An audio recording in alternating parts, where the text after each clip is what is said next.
नमस्कार, मी डॉक्टर बहादूर पवार आणि आपण पाहता ठिकाणी टिप नाही. शेतकरी, बेरोजगार, गरिबांना कोणी भेटत नाही, त्यांचं कोणी ऐकून घेत नाही. म्हणजे मोदी सरकार ऐकून घेत नाही. हे कोण म्हणतंय? राहुल गांधी. जे राहुल गांधी आपल्या पक्षाचे मोठे मोठे जे नेते आहेत, आमदार आहेत, खासदार आहेत, मुख्यमंत्री आहेत, त्यांचं कधी ऐकून घेतलं नाही. त्यांना भेटण्यासाठी राहुल गांधीकडे कधीच वेळ नव्हता. त्यापेक्षा आपल्या कुत्र्याला बिस्किट खाऊ घालणं त्यांच्यासाठी फार महत्त्वाचं होतं.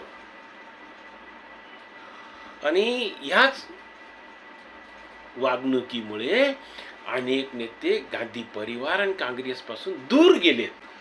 आणि तो मग आरोप काय करतो? गरिबांना, बेजगोरांना, शेतकऱ्यांना कोणी ऐकून घेत नाही. जय हिंद, जय महाराष्ट्र.